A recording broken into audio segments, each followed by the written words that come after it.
Club de Prensa con Juan Carlos Iragorri.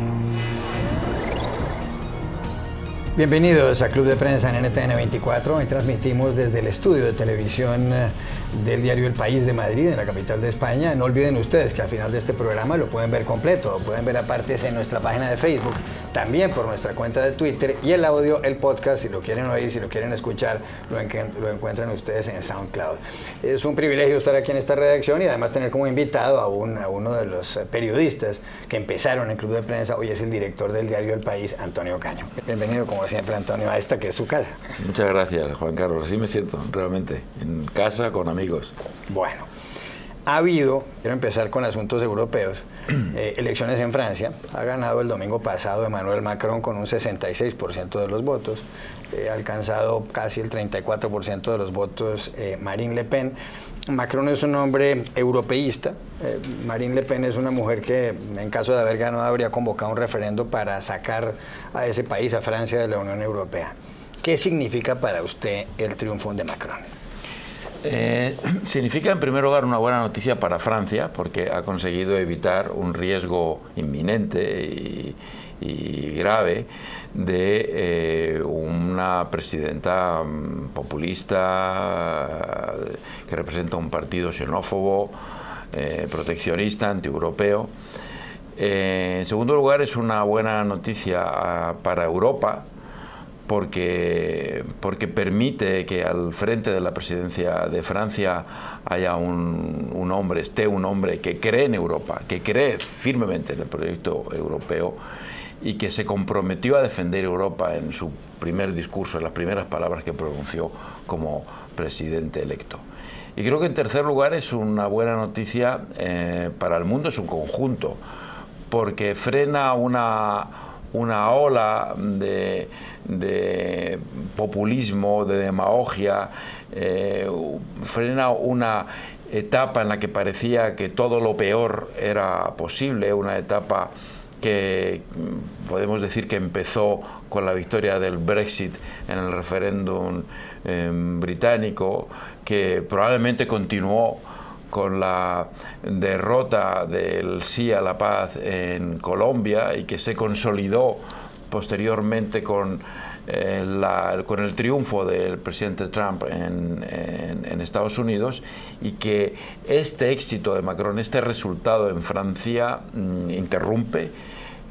Confío en que lo interrumpa definitivamente esa ola, esa escalada, y nos devuelva a todos una cierta época de sensatez. Los problemas que hicieron aparecer estos fenómenos globales siguen existiendo.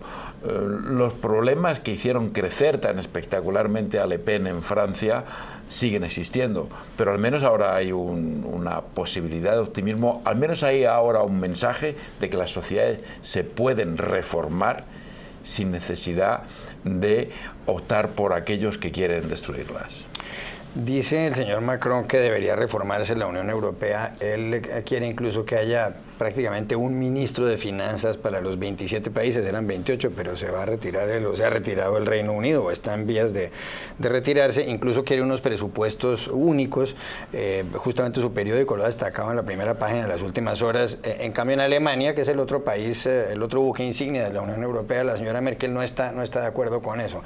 ¿Usted cree que es posible reformar la Unión Europea tal como quiere Macron? Porque si la señora Merkel no está por la labor, como dicen ustedes los españoles, va a ser complicado. Va a ser complicado porque Alemania es la mayor economía de Europa en este momento, y por tanto el peso específico que tiene sobre las decisiones de la Unión Europea es enorme. Partimos al menos de una voluntad común, que tanto de Francia como de Alemania, de la Francia de Macron como de la Alemania de Merkel, a la que se suman otros países, de que es necesario reforzar la Unión Europea, de que el proyecto es válido y de que es necesario reforzarlo. A partir de ahí hay una discrepancia también considerable, que es cómo lo reformamos. Lo reformamos cambiando las políticas que hasta ahora hemos llevado para hacer frente a la crisis económica, que se agudizaron sobre todo después de la crisis económica, o lo reformamos a la manera francesa, con más integración, con políticas más sociales. Va a ser difícil resolver ese conflicto, porque Alemania además tiene elecciones este año, tiene elecciones en septiembre, y hasta septiembre va a ser muy difícil para la señora Merkel cambiar políticas que en Alemania son muy populares. Quería hacerle otra pregunta sobre la socialdemocracia y sobre todo sobre los partidos socialistas. Fíjese usted, en Francia ha ganado Macron, que es un candidato centrista independiente, ha superado a Marine Le Pen, una mujer de ultraderecha. Los socialistas, cuyo jefe era hasta cierto punto François Hollande, el presidente francés, presidente saliente, que deja el poder el próximo domingo 14 de mayo, pues están desbaratados. La popularidad del señor Hollande es del 4%. En Inglaterra los laboristas lo están pasando bastante mal. En las elecciones del 8 de junio lo previsible es que gane nuevamente Theresa May, o que gane Theresa May, primera ministra conservadora. Aquí en España, Podemos, un partido de izquierda, incluso más a la izquierda que el Partido Socialista, ha tenido cierto auge. En la última encuesta ya los socialistas le ganan en intención de voto por muy poco, 19,7, 19,9 ellos, 19,7 Podemos, mientras que el Partido Popular, que está en el gobierno y que es objeto de una cantidad de escándalos de corrupción, tiene más del 30% de intención de voto. ¿Es que se acabaron los socialistas? ¿Se acabaron los partidos socialistas?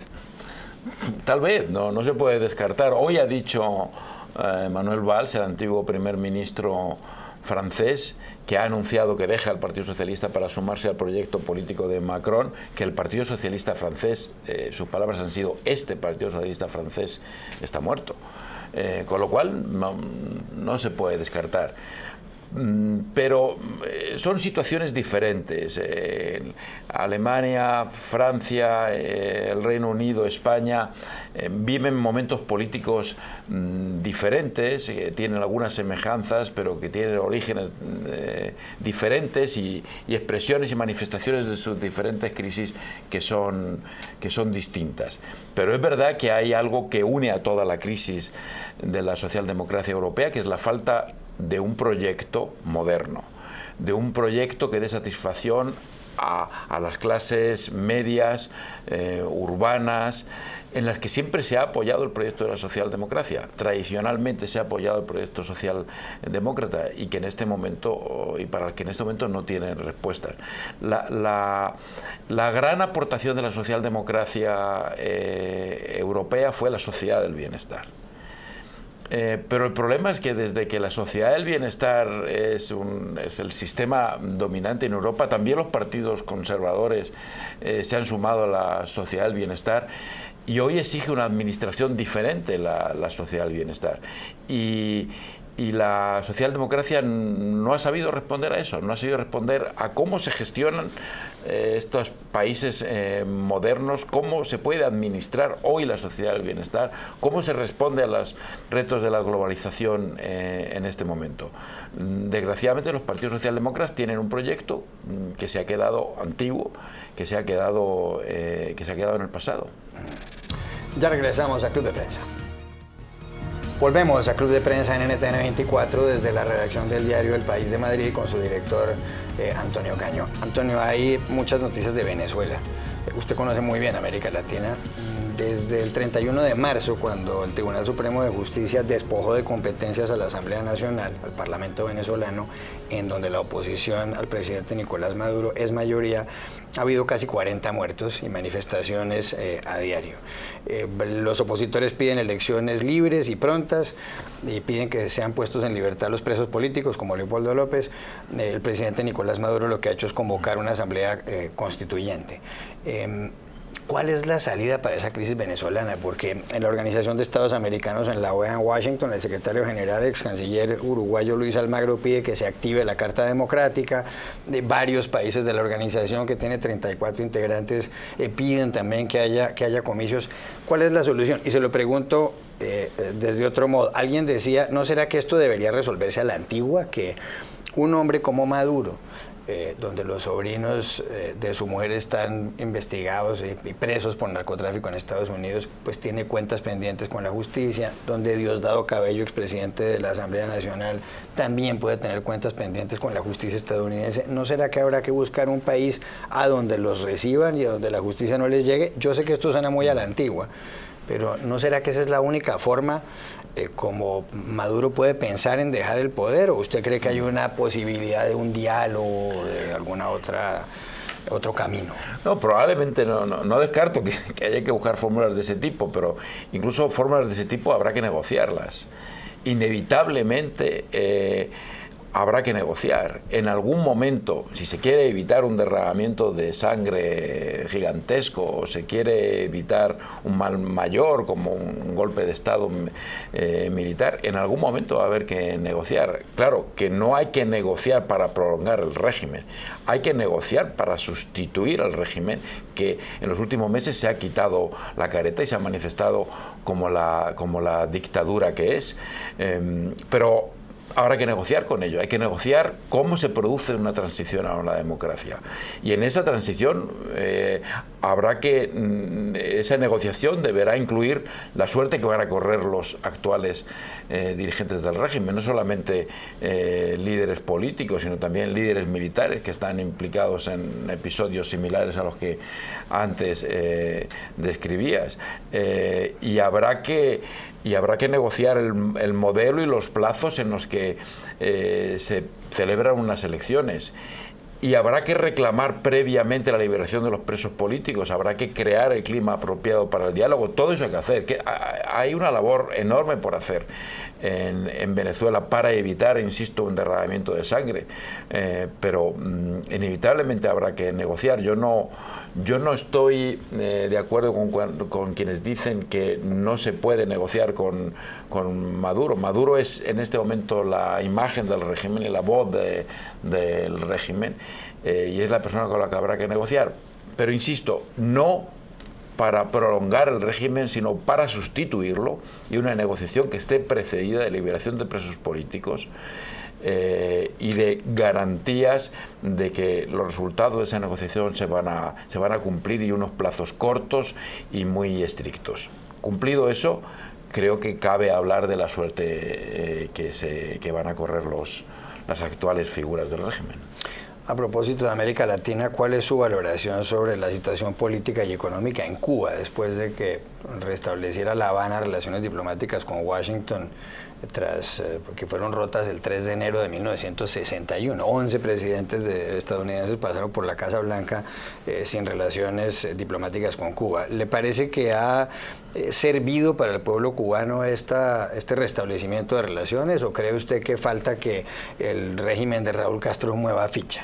No, tiene que mover ficha, claro, pero uno de los múltiples problemas que ha ocasionado la elección de Donald Trump en Estados Unidos es que ha congelado la dinámica de apertura o de reforma en Cuba. Si Raúl Castro y el régimen cubano nunca tuvieron muy claro la voluntad de reformarse y nunca tuvieron mucha prisa en reformarse, Donald Trump da la excusa perfecta para no hacerlo. Bien, es verdad que el régimen, y Raúl Castro debe saberlo, no tiene solución desde dentro. En este caso es reformarse sí o sí, pero no ayuda el hecho de que no haya en Washington en este momento un aliado, un cómplice de Raúl Castro, como llegó a ser en su momento Obama, que permitía y que dio posibilidad de cierto oxígeno económico al gobierno cubano, y las transiciones siempre son más sencillas de hacer cuando existe oxígeno económico que cuando no existe. Donald Trump se posesionó como presidente de Estados Unidos el pasado 20 de enero. lleva ya más de 100 días en el poder, ha tratado de impedir la entrada de ese país de ciudadanos de 6 países, en su mayoría con población musulmana, pero eso se lo ha bloqueado la justicia, ha tratado de hundir la reforma sanitaria, la reforma a la salud de su antecesor Barack Obama, la llamada Obamacare, y al principio no consiguió los votos, ahora logró que la Cámara de Representantes lo aprobara, ha lanzado bombas sobre territorio afgano, ha lanzado misiles en Irak, dice que podría haber un conflicto mayúsculo con Corea del Norte y demás asuntos. A usted, que además ha sido corresponsal en Washington varios años, ¿le gusta como lo ha hecho Trump o lo ha decepcionado? No me ha decepcionado tampoco, me ha confirmado mis sospechas iniciales. Siempre pensé que Trump era una amenaza para la estabilidad del mundo, una amenaza para la credibilidad de Estados Unidos, un peligro para la democracia en Estados Unidos y en el mundo, y lo sigo pensando francamente. Afortunadamente su perfil en los últimos meses se ha reducido. Su actividad en las primeras semanas de presidencia hacía sospechar un cataclismo inminente. Afortunadamente ese riesgo de cataclismo inminente se ha atenuado. Creo que la gente que controle los instrumentos del poder político en Estados Unidos han conseguido convencerle de que se mantenga a una prudencial distancia del Twitter y de los principales botones que mueven el mundo. Pero ahí sigue y la amenaza sigue siendo latente, y creo que vamos a seguir con esa amenaza durante toda su presidencia, porque su instinto es contrario a los valores democráticos. Una última pregunta. Estamos en un mundo muy distinto del de hace unos años. Hay ciertas líneas divisorias. Se habla más de democracia versus populismo, de nacionalismo versus apertura, de libre comercio versus aquellos que quieren proteccionismo. Estamos en el famoso mundo de la posverdad, donde supuestamente se hacen afirmaciones con base en datos falsos. Y ahí están los periódicos, y usted dirige un periódico. En el caso de Estados Unidos, enfrentados los grandes diarios a la presidencia, al señor Donald Trump y a su entorno, que además los ha llamado como la verdadera oposición, los valoran así. ¿Está el periodismo cubriendo bien lo que está pasando en el mundo en términos generales, en Estados Unidos y en Europa, o usted cree que ahí están fallando los periódicos y los grandes medios de comunicación? Yo creo que los grandes medios de comunicación están cubriendo bien lo que está pasando. Lo que ocurre es que están cubriendo lo que está pasando bajo un enorme asedio por parte de los que no les gustan las cosas como están. Mencionabas que el periodismo en Estados Unidos está siendo atacado por Trump, y en cada país los periódicos de referencia, los periódicos que crean opinión sustentada y apoyada en hechos, y están recibiendo ataques por parte de sus populismos respectivos.